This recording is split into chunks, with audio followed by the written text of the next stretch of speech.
Então, continuando aqui, essa parte da interpretação, eu coloquei esse exercício aqui, que é o quê? Você pegar um mapa, né? Aí tem 13 mapas de exemplo, e você pegar o ascendente e bater o olho no ascendente e já identificar todos os planetas que fazem aspecto com o ascendente, aspecto de Graha, aspecto de Irashi, né?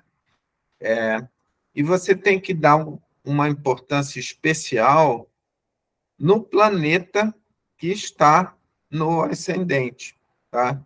Então, é importante você entender que existe uma regra de prioridade. O planeta que está fisicamente na casa, ele atua mais diretamente sobre os assuntos da casa. Depois, os planetas que fazem aspecto àquela casa vão estar atuando naquela casa, né?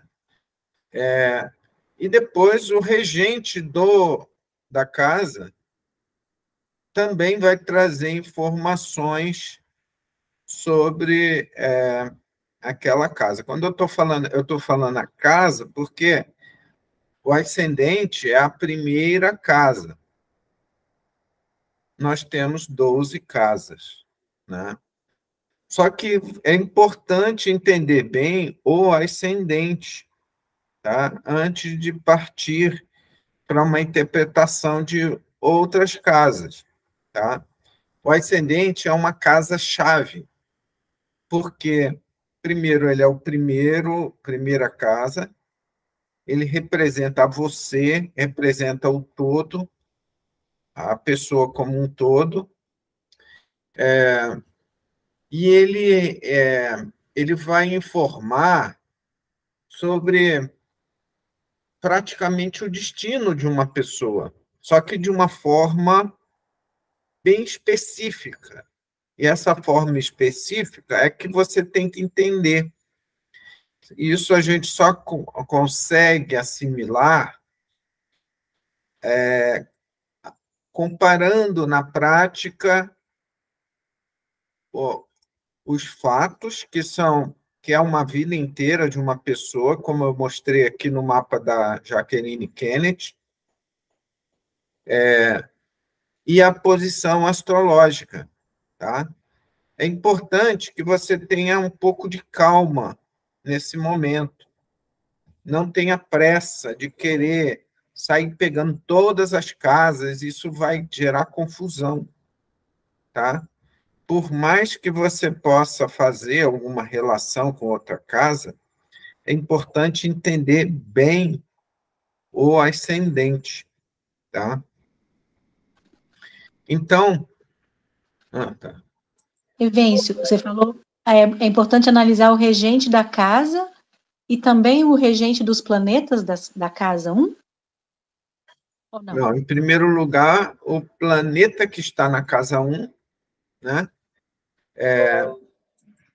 Em primeiro lugar, o planeta que está na casa 1. Ele que vai falar mais, assim, ter uma informação mais sólida sobre a pessoa. Depois, os planetas que fazem aspecto à casa 1. E, por último, quase simultaneamente com esses planetas em aspecto, o regente. O regente pode estar em qualquer lugar do mapa e ele vai trazer informações sobre a pessoa também, né? Ah, tá bom. Porque o regente do ascendente é o regente da casa, né? Isso. Só que aí eu estou falando a casa, porque agora você está aprendendo a analisar o ascendente, a primeira casa, e tem que ser essa primeira. Mas depois você tem que fazer essa mesma coisa, o mesmo método, aplicar o mesmo método para as outras casas, entende? Uhum. Só que é importante saber fazer esse beabá, né? Porque se você pular etapas, fica olhando aqui e ali e não souber seguir esse método, você vai se perder, porque é muita informação. Sim. O mapa astrológico, ele pode mostrar tudo, mas, ao mesmo tempo, ele tem um propósito. A gente tem que entender também o propósito do mapa astrológico. Tá? Eu chego a falar em outros vídeos aí que eu gravei, né, de interpretações que são feitas, às vezes, em textos bem antigos, né? E certos textos falam uma determinada coisa, só que o texto, por ser muito antigo, o panorama de vida do ser humano há 3, 4, 5 mil anos atrás era muito diferente do panorama de vida de uma pessoa do tempo atual. O ser humano evoluiu, o ser humano está mais complexo agora, embora existam os arquétipos principais sejam os mesmos, só que tem muita coisa que o ser humano assim acrescentou na sua vida, na sua experiência, né? Então, certos textos bem antigos, eles são um pouco desatualizados para a época atual. Por exemplo, vou dar um exemplo, um determinado texto lá fala que uma determinada posição, a pessoa tem que tomar cuidado com ratos e gatos e tigres, né? Só que hoje em dia, na vida atual, muito raramente alguém tem que se preocupar com tigres e ratos, entende?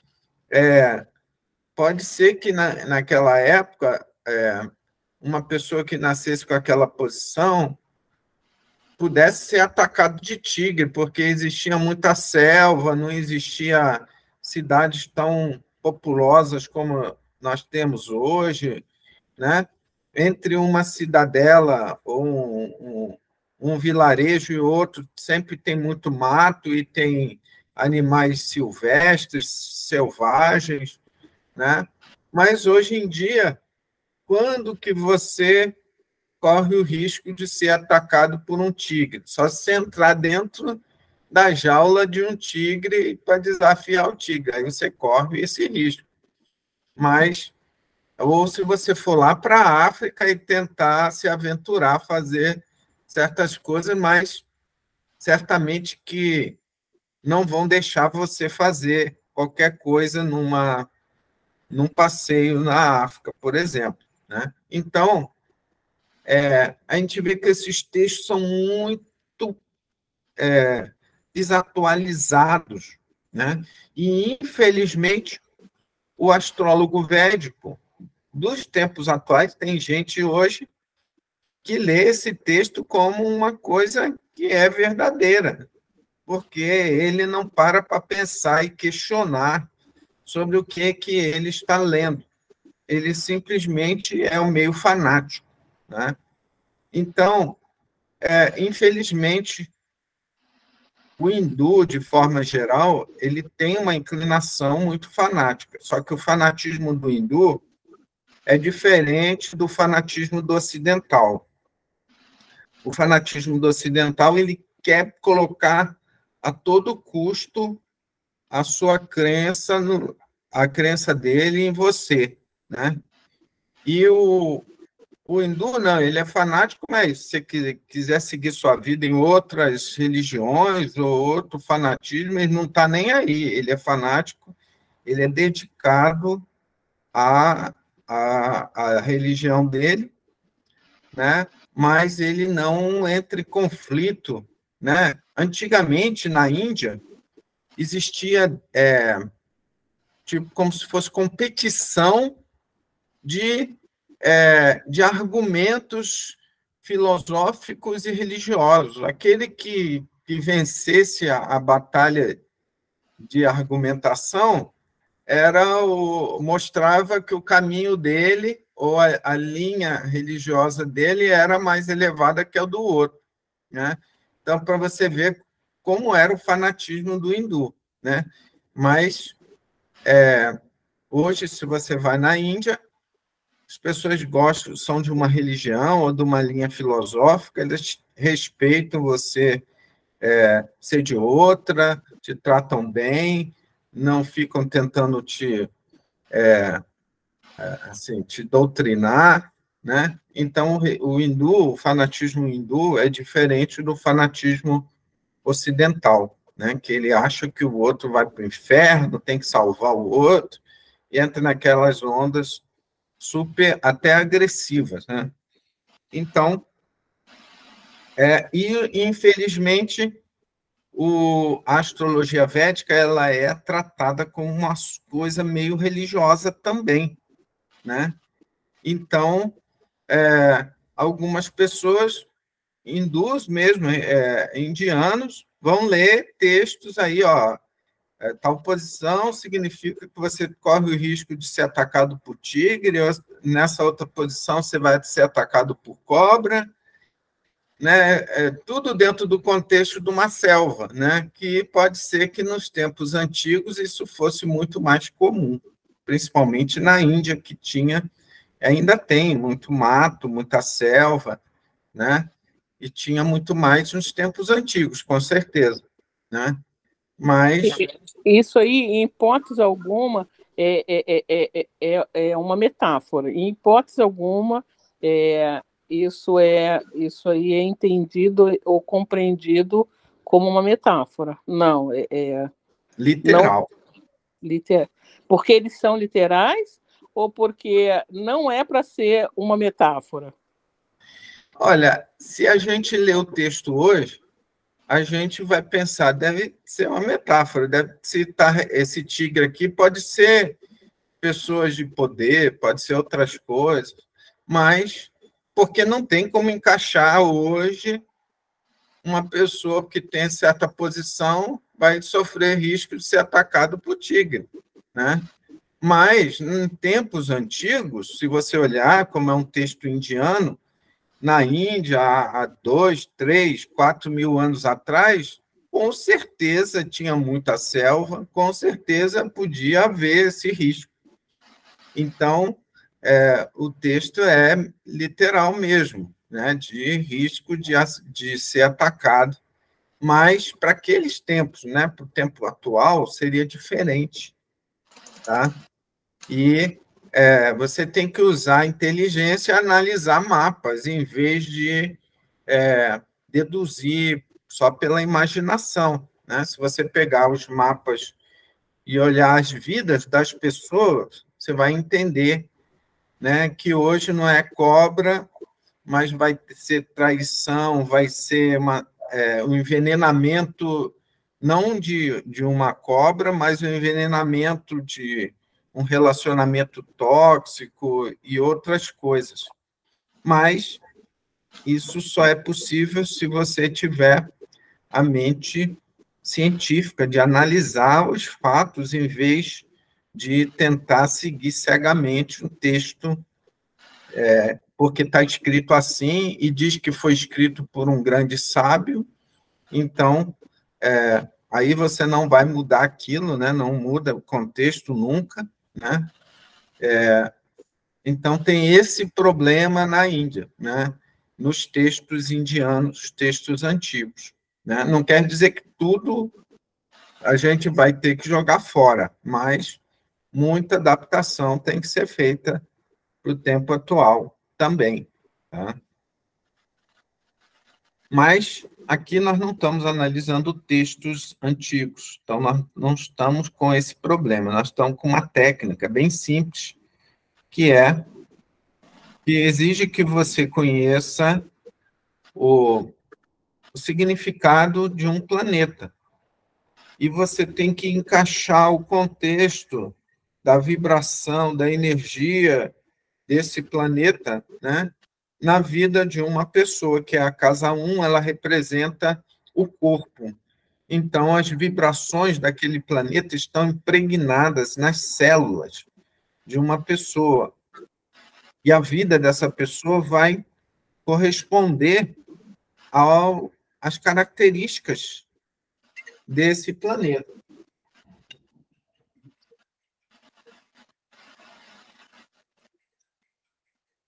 Não existe Urano, Netuno e Plutão, não, na astrologia védica? Não, na astrologia védica tradicional, não, tá? Mas deveriam adicionar, tá?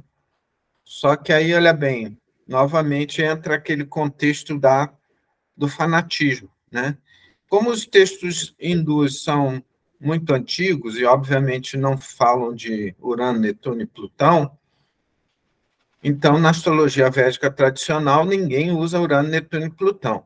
E aí algumas pessoas algumas das pessoas que seguem a astrologia védica tradicional vão argumentar que Urano, Netuno e Plutão não têm influência real na vida das pessoas, né? Só que essas pessoas que repetem isso, elas não são cientistas o suficiente para pegar os planetas e analisar os trânsitos ou as posições planetárias nas casas para ver se isso realmente acontece.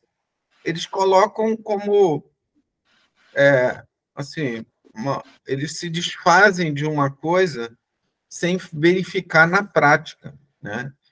E isso também significa que eles, na própria astrologia deles, eles seguem muito as coisas na fé, né? Ou seja, o texto está dizendo isso, eu vou seguir esse texto, porque o autor é um bom autor, um autor antigo, ou coisa assim.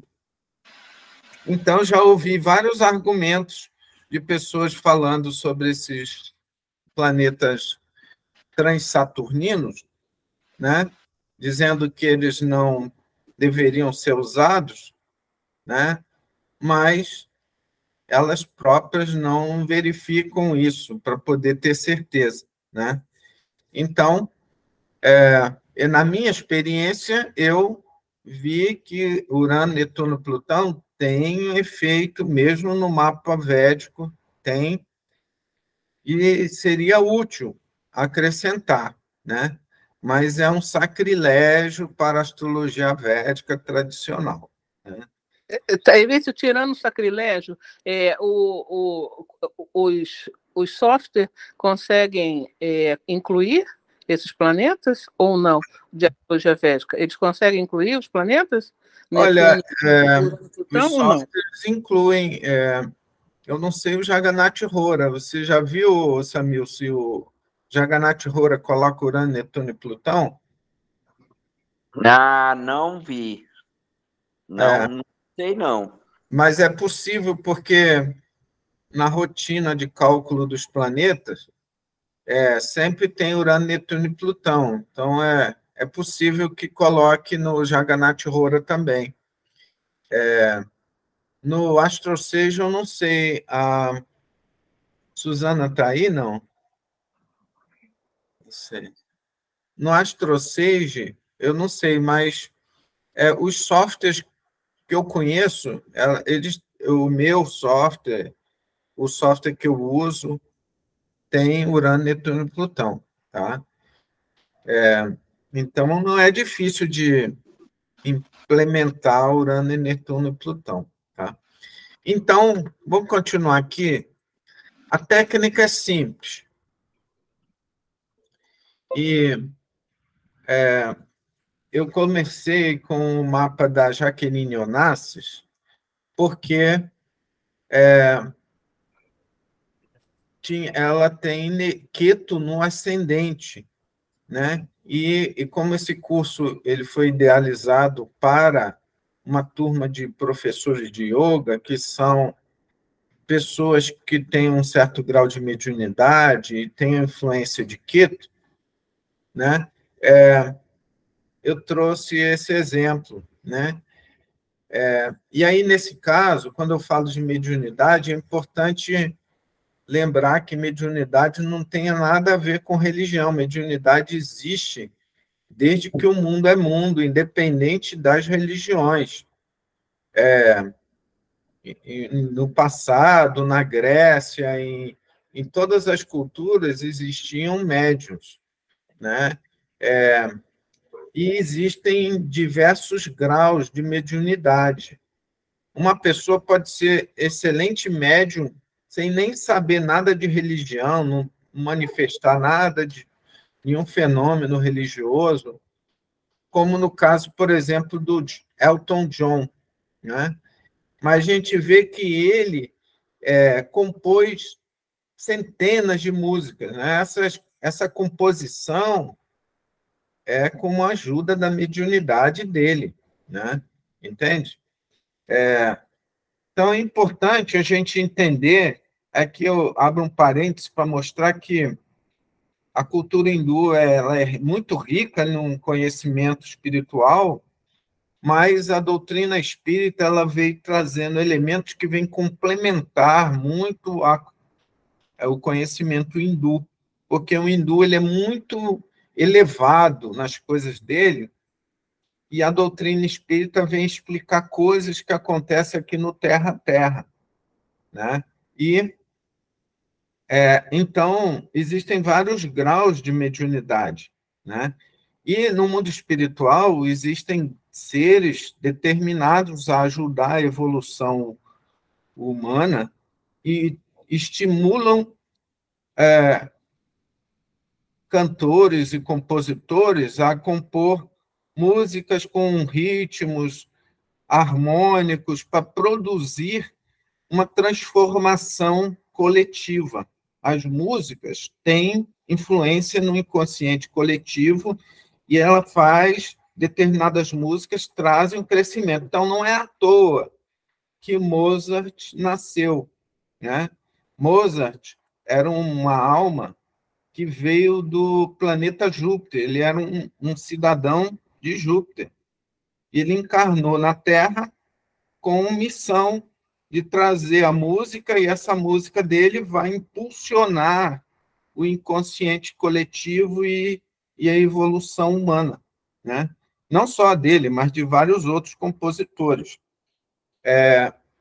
E as outras músicas populares também têm esse papel, né? Só que também existem grupos no mundo espiritual que têm uma finalidade mais destrutiva, que estimulam também ritmos que vão desorganizar a sociedade, que ajudam a desestruturar o mental das pessoas.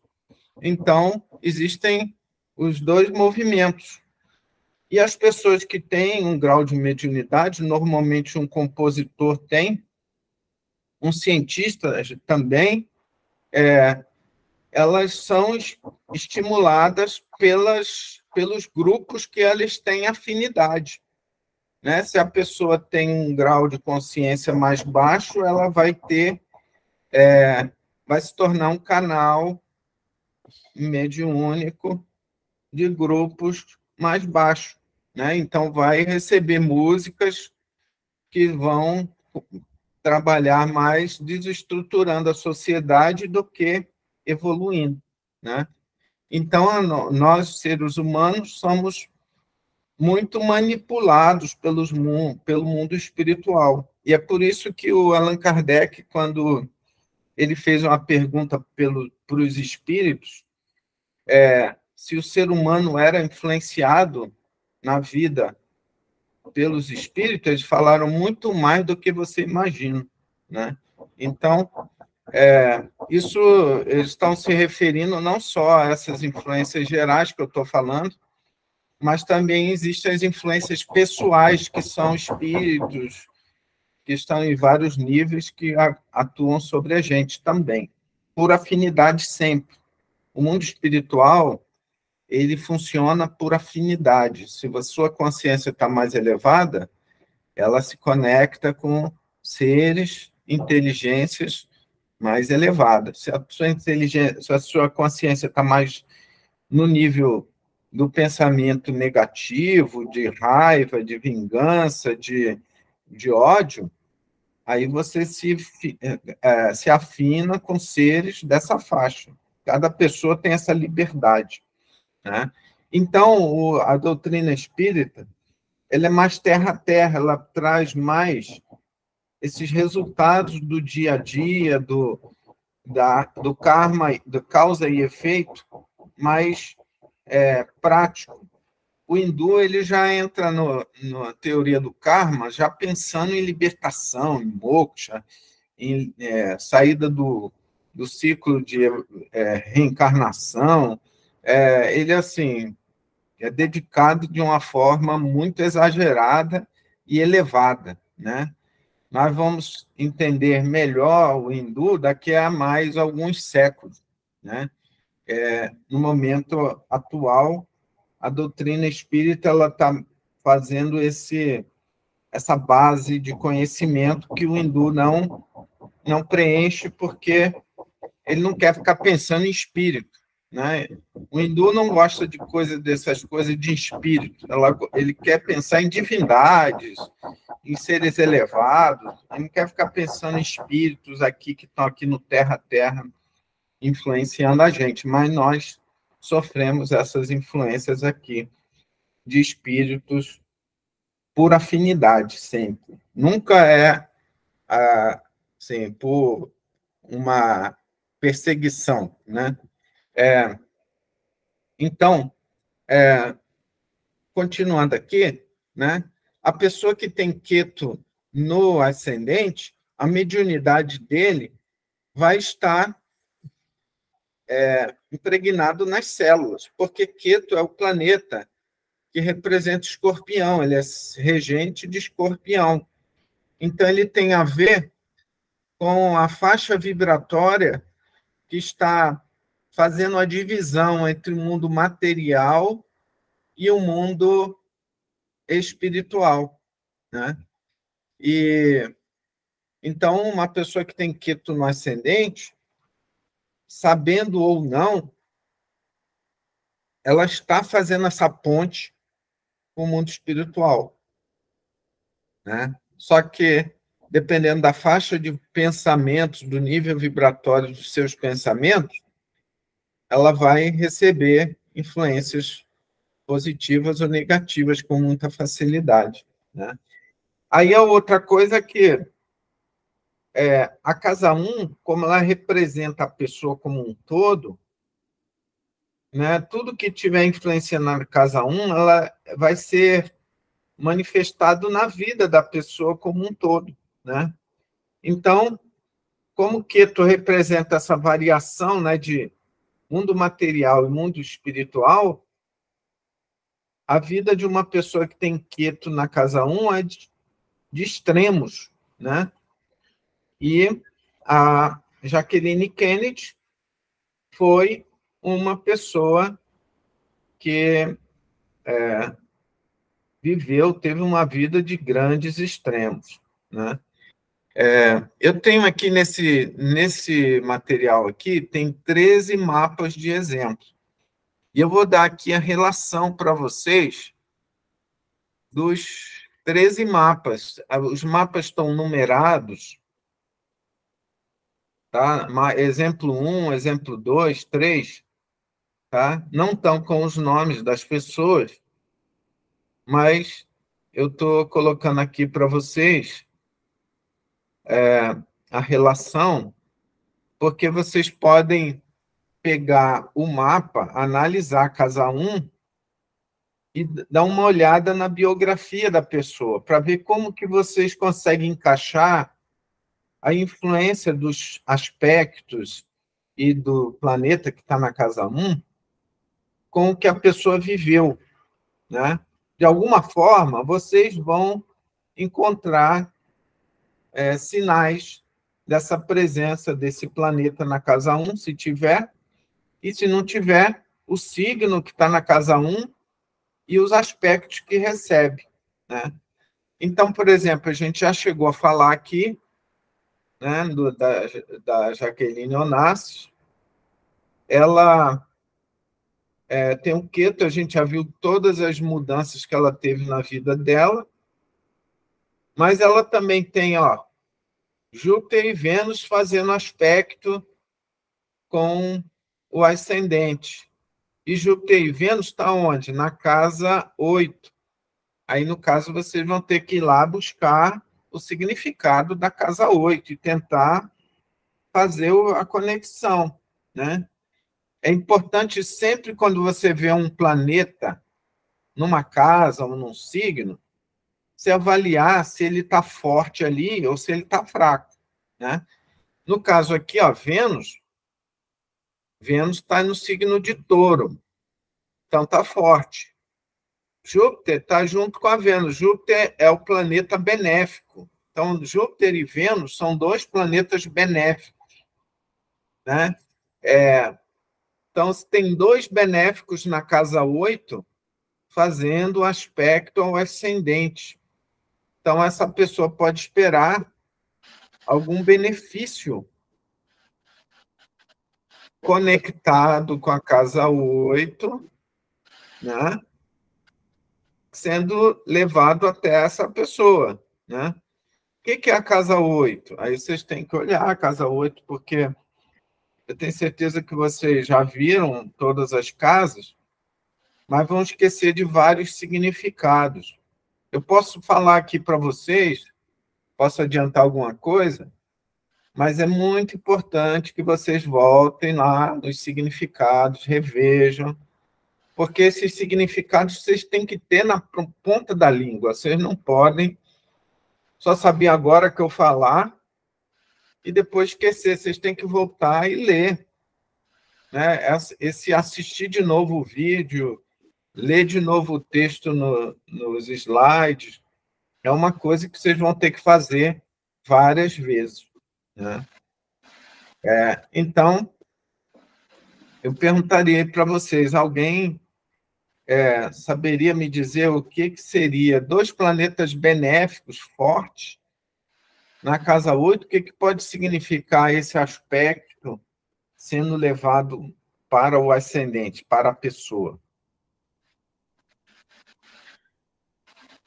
No caso, esse aspecto, ele também, assim, o efeito dele vai ser no período do planeta, né? Por exemplo, no Antardaça, o Mahadaça de Júpiter, aí ativaria esse benefício, vamos dizer assim, né?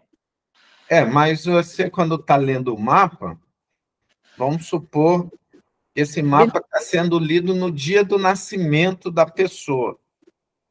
Poderia ser aspectos vão ser promessas do que pode acontecer na vida de uma pessoa, né? Entende? Quando vai ser ativado, assim, nos dashas e tal, vão ser ativados, mas a leitura do mapa natal é toda uma promessa de coisas que podem acontecer, coisas boas e ruins, né? Entende? O tempo aí é determinado por outra coisa, mas a gente não está aqui tentando determinar tempo, quando isso vai acontecer, tá? Estou querendo saber o que isso vai indicar, o que isso promete. Entende? Pode ser benefícios de recebimento de heranças de outras pessoas? Pode sim, porque a casa 8 tem a ver com heranças, né? Touro tem a ver com bens materiais também. Isso, Touro também tem a ver com bens materiais. E a casa 8 é a casa 2 da casa 7, né? Isso aí eu não entendo ainda. Da casa 2 da casa 7 é o quê? Isso. Se você olhar lá no texto da casa 8, vocês vão ver que fala um pouco disso. A casa 2, né, é a casa das finanças, né? Finanças Sim. do nativos.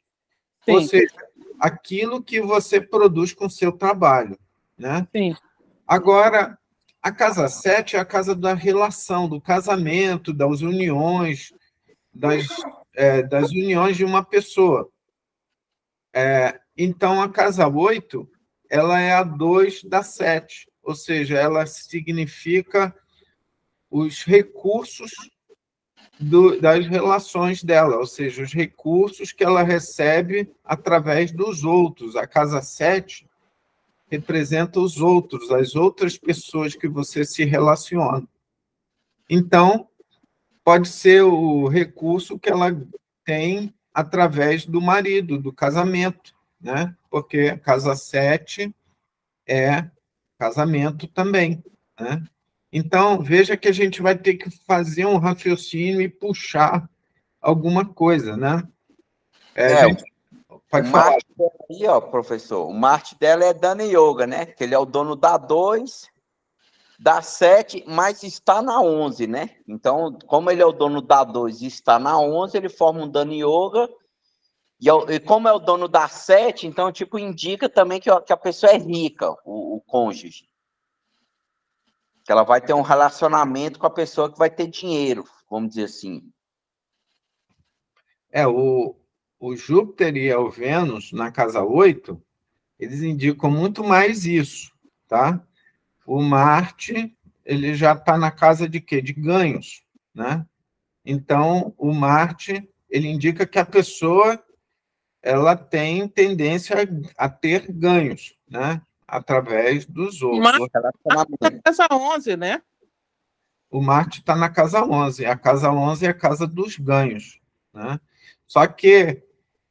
e o Marte faz aspecto ao ascendente, né? Então, ele indica que a pessoa vai ter ganhos, né, através dos outros, porque o Marte é regente da casa 7, e a casa 7 é os outros, os parceiros, os sócios, o marido, né?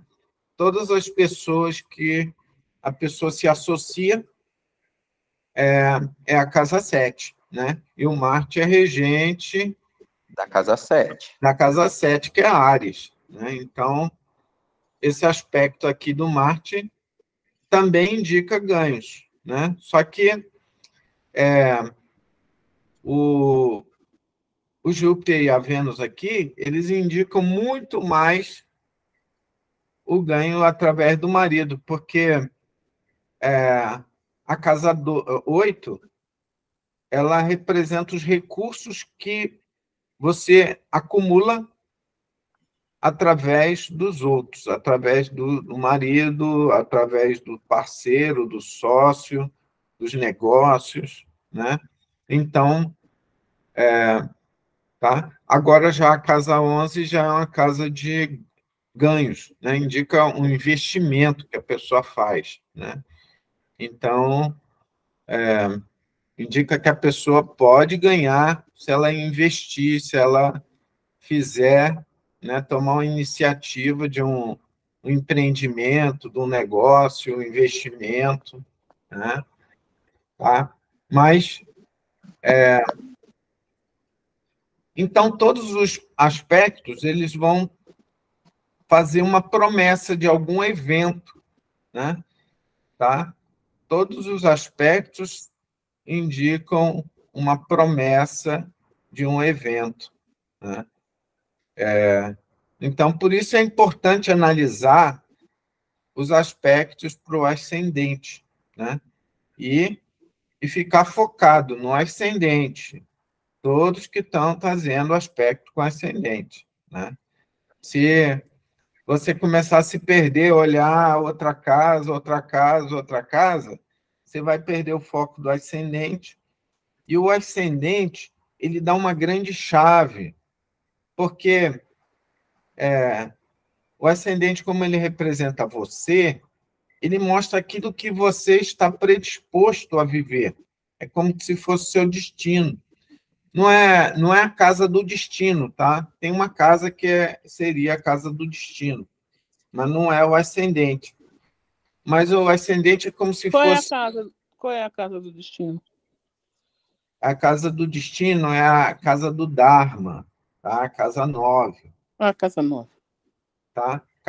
A palavra Dharma é traduzido muito como virtude, tem várias traduções, né? E uma delas é como se fosse missão, destino, né? Então, a casa 9 é a casa do destino de uma pessoa, né? Mas a gente não pode confundir com o ascendente, que tem algo muito parecido, né? É aquilo que você está predisposto a viver, aquilo que você está atraindo para você. Mas tem a casa 9 também, mas isso aqui nós não vamos entrar agora em interpretar a casa 9, que vocês vão acabar confundindo. O importante agora é analisar o ascendente, né? Então, a gente viu, ela tem Júpiter e Vênus forte, Júpiter e Vênus são benéficos, fazendo aspecto ao ascendente. Ela casou com um marido que foi presidente dos Estados Unidos. Ele, quando ele foi presidente, ele já tinha uns quase 40 anos ou 40 anos. Mas ele, quando ele fez 21 anos de idade, o pai dele deu $1 milhão para ele para incentivá-lo nos negócios. Só para vocês terem uma ideia se ele era rico ou não era, né? E obviamente que na política ele deve ter ganho muito dinheiro, né? Não deveria, né? Porque o salário de um presidente não é milionário, mas o pessoal fica milionário quando vai para a política, né? Então, ela realmente teve um casamento milionário com o John Kennedy. E depois ela teve um segundo casamento com um dos homens mais ricos da época, que era o Onassis, né? Então, quer dizer, ela foi uma pessoa, através dos esposos dela, né, dos casamentos dela, ela ficou podre de rica, né? E a gente está vendo aqui que esse aspecto da Vênus e do Júpiter estão marcantes na vida dela, né? O Marte aqui, que está fazendo aspecto ao ascendente, ele está na casa 11, casa de ganhos, casa de investimento, né? Casa 11 é casa de você fazer alguma coisa e essa coisa te dá resultado, né? Como, por exemplo, você pode abrir uma empresa, você pode, no caso dela, né? Ela escreveu a autobiografia dela, que foi um best-seller só para variar, ou seja, apesar dela ser podre de rica, ela ainda ganhou muito dinheiro com a autobiografia dela, né? Claro que não fez diferença nenhuma com a riqueza dela, mas ela provou que ela tinha inteligência, né? Ela não só ganhava a vida dela casando com homens ricos, né? Ela tem um aspecto, né, professor, lá na casa 5, lá da inteligência, o Mercúrio e Sol, lá na casa 5, aspecto de Rashi-Drishti, né? Tá, nós estamos concentrados agora no ascendente, tá? Isso. O ascendente. Então, então nós vimos Júpiter, Vênus, Marte. Qual é o outro planeta que faz aspecto ao ascendente? Lua tá fazendo, né? Só a Lua? Lua. Lua e Raro. Lua. Lua irá. Lua raro. Raro. Lua é raro. A gente vai treinar para falar certo. Então, ela... existe uma regra, essa regra não é oficial, mas ela funciona muito bem, que é se uma pessoa tem vários planetas na casa 7, Isso indica que a possibilidade, tá, não é 100%, mas em grande parte da pessoa ter o mesmo número de casamentos, tá? Isso não acontece 100%. Alguns casos não acontece, mas em vários casos isso acontece. Então, ela tinha 2 planetas na casa 7 e teve 2 casamentos, tá? E só que essa Lua Iraho aí olha bem, uma das influências importantes que a gente tem que identificar nos aspectos é se o aspecto vem de maléfico ou de benéfico, tá? Não quer dizer que porque é maléfico só vai ter coisa ruim, tá? Mas quando mais do que um planeta maléfico faz aspecto, essa junção de planetas fazendo aspecto maléficos gera problemas sérios, né? Então, Uraho é um maléfico, está fazendo aspecto ao ascendente, ela tem Ketu no ascendente, que é maléfico, e ela tem um Marte fazendo aspecto ao ascendente também. Então, são 3 planetas influenciando o ascendente, 3 planetas maléficos. Isso é ruim para a saúde, né? E para a ela saúde. para a saúde, porque o ascendente ele também influencia a vitalidade, a saúde, né? Então, além dela ter tido muito temor, né? Muito receio, vivendo a vida de muita ansiedade por conta do assassinato do primeiro marido e tudo mais, ela teve câncer numa parte da vida dela, que trouxe muito sofrimento também, né? E o câncer, a gente sabe que ele é produto de sentimentos mal resolvidos, né? Então, a gente vê que tudo que ela sofreu na vida, de tanta, assim, ela teve 5 abortos, ela viu o marido ser assassinado na frente dela, que é um trauma extremo, né?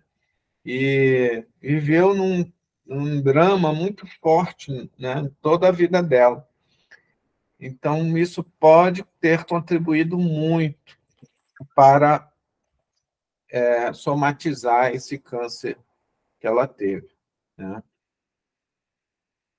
Então, veja que o câncer que ela teve é produto desses 3 planetas maléficos. Só que vocês não podem generalizar e achar que todo mundo que tiver esses 3 planetas fazendo aspecto vai ter câncer. A pessoa pode ter outros problemas de saúde, né? O fato dela ter câncer pode ter muito a influência de como ela reagiu a essas experiências todas que ela teve, como ela assimilou as experiências das perdas de filhos que ela teve, a perda do marido, a perda do segundo marido, né? Então, como ela interpretou essas experiências pode ter contribuído para ter acontecido um câncer, ou se ela tivesse interpretado de outra forma, poderia ser uma outra doença, e não necessariamente um câncer, tá? Então, nós vimos aqui os aspectos. Agora, última etapa, o último passo seria olhar o regente do ascendente, que no caso o ascendente dela é Libra, então a gente olha Vênus, né? Vênus é o regente do ascendente, está na casa 8, né? Mostrando que o interesse dela na vida, nos recursos, né? Uma pessoa poderia ler, por exemplo, que ela fosse uma pessoa interesseira, né? Mas não significa necessariamente isso, tá? Mas, com certeza, ela não casaria com uma pessoa pobre, né? Não quer dizer que ela é interesseira, mas o padrão de atração dela é pela riqueza, pela opulência, pelo conforto. Então, ela vai se atrair por pessoas que trazem essa possibilidade para ela, né? Não quer dizer que ela é interesseira, mas ela vai se dirigir a essa esfera social, né? E então o regente do ascendente mostra onde uma pessoa está aplicando a inteligência dela, onde ela está jogando a atenção e interesse dela, né? Tá? Então, ela se interessa pela riqueza e a riqueza que está ligado às outras pessoas, que pode ser através por exemplo, ela foi esposa de um político, né? Então, a riqueza que ela tinha através do marido vinha dos eleitores, né? Dos políticos, da política, né? Não era só do marido, era também da esfera que o marido estava extraindo essa riqueza, né? Entende? Então, ela estava vivendo esse tipo de drama, de experiência, porque ela tinha o interesse nesse foco, né? Desse campo da vida, né? Se ela tivesse o regente do ascendente em outra casa, essa outra casa seria foco de interesse, entende? Aí vocês vão ter que fazer o exercício de olhar outros mapas e tentar descobrir como que isso estava acontecendo nesse outro mapa. Tá? Professor, esse Vênus aí fazendo esse aspecto de Hashidrist em cima, e assim, tá em touro, né? Tá no próprio signo, e ainda aspectando o ascendente ao corpo, então dá uma certa beleza para ela e o magnetismo, correto? Dá talento artístico também, dá o magnetismo, dá um refinamento, inteligência, porque Vênus representa arte, né? E arte é um refinamento intelectual. A pessoa que se interessa pela arte, ela tem o intelecto dela e a sensibilidade refinada, né? Então, existe uma certa inteligência em Vênus, que é diferente da inteligência de Júpiter, de Mercúrio, do Sol, né? Então, traz inteligência para ela, traz talento artístico, habilidades sociais, tudo ligado a Vênus, e vocês vão extrair isso do signo de Libra e do signo de Touro, né? Traz também apego, né? Está no signo de Touro. O signo de Touro é um signo apegado, né? Então, imagina ela casada com a pessoa mais famosa do país e, de repente, dá um tiro na cabeça dele do lado dela. Isso é um trauma que não tem tamanho, né? Então, traz inteligência, né? Mas o Júpiter também é um planeta de conhecimento, está fazendo aspecto aí para o ascendente, também mostra um grau de inteligência e de habilidade com o conhecimento, em assimilar conhecimento, por exemplo, aprender línguas estrangeiras ou estudo superior, né?